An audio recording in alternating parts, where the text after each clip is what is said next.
Hello, welcome to our Modern World History course here at Waldorf University. I'm Dr. Kevin Mason. I'm really looking forward to working with you over the next kind of 8 weeks as we dive into the kind of global history from 1500 to the present. This is a pretty fun class. I've taught at our residential campus here in Forest City, where I serve as the departmental chair for history, geography, and political science. And then I've taught it online. I think this is a course that can be really interesting, as it shows kind of how the world we live in was developed kind of in the modern era. I'm a rural and environmental historian by trade. I work with a lot of indigenous peoples of the American Midwest.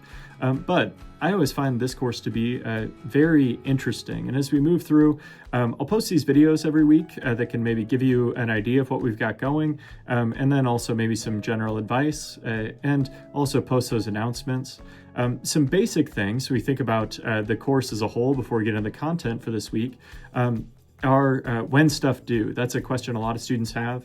Your kind of written work, like in Unit 1, you have an essay. That's going to be due by Tuesday at 11:59 p.m. Central Standard Time. You also have a discussion board to complete each week, and there's two parts to that. First, you got to put together your own response, which will answer the specific question. That first response is due by Saturday at 11:59 p.m. Central Standard Time. And then you need to follow up and respond to a classmate. That response is due Tuesday at 11:59 p.m. So as you do this, I think there's a couple of things to keep in mind on the discussion board.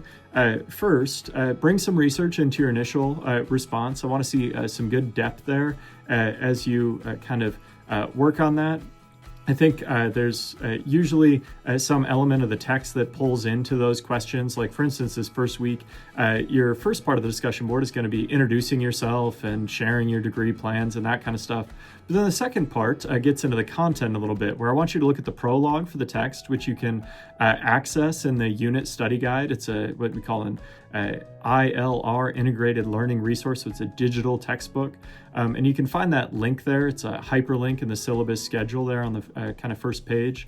And then I want you to read the prologue and talk about the place of change, comparison, connection in the study of history. This first week, we're really just focused on historical study, maybe some of the tools you're going to get in this course that can apply to the content as we move through.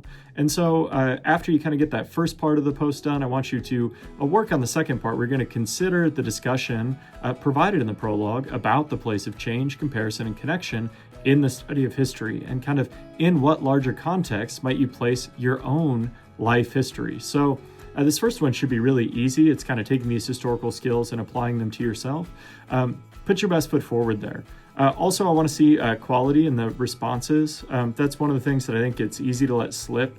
In an online course, you go to respond to a classmate and you don't really provide anything to the conversation sometimes, where it's like, you did a really good job there. I like how you said this. I want to see a deeper level of depth than that. And that's where kind of the grading will come in as we move through the course.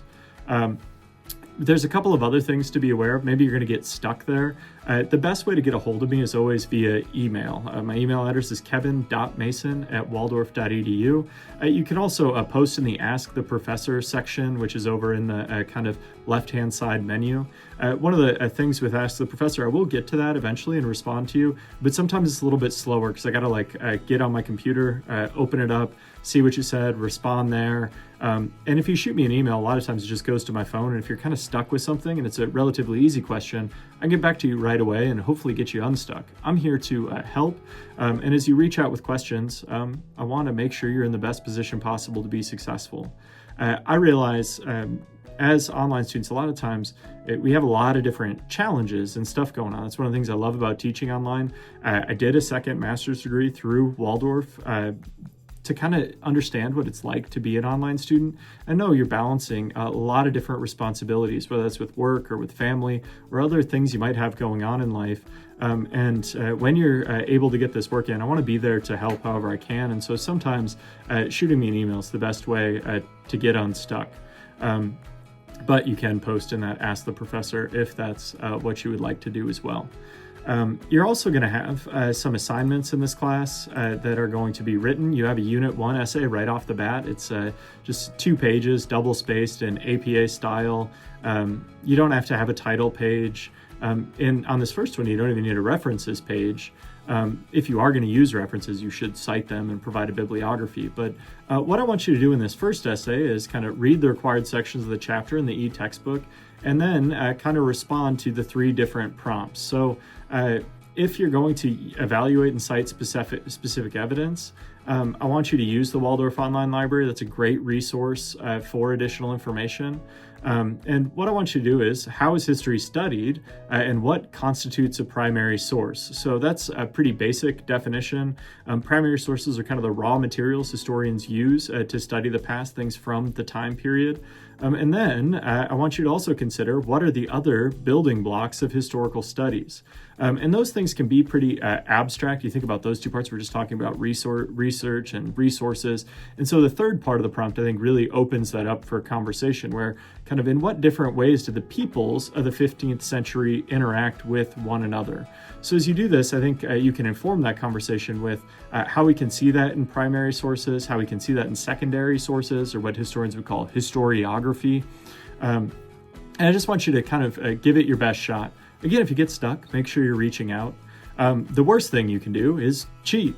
One of the things that we've seen emerge over the past few years, we've always had plagiarism in any work, where a lot of times when I first started teaching 12 years ago, it was people would copy and paste stuff off the internet.